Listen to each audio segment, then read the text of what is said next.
ভাবছিলাম মিনি কিচেনে চিকেন স্যাটে বানাবো, সেই মতন প্রিপারেশনও নিতে শুরু করে দিলাম। গোলমরিচগুলো ছিল না বলে গোটা গোলমরিচ গুঁড়ো করছিলাম। তারপরে ছাদে নিয়ে এসে সুন্দর করে আমি যেরকম রোজকার মতন করি সবগুলো পরপর স্টেপ বাই স্টেপ করছিলাম। সুন্দর করে চিকেনটাকে ম্যারিনেট করে রেখে দিলাম।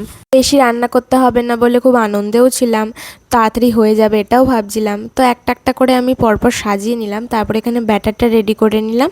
এইবার হলো মেন আসল সমস্যা, এত হাওয়া দিচ্ছিল এদিনকে যে আমার উনুন ধরাতেই পারছিলাম না। আমি একদিনে রান্নার অভিজ্ঞতা থেকে উনুন ধরানোটা শিখে গিয়েছি ভালো মতনই। আর এতই হাওয়া দিচ্ছিল যে উনুনটা ঠিক মতন ধরছিলই না, বারবার নিভে যাচ্ছিল।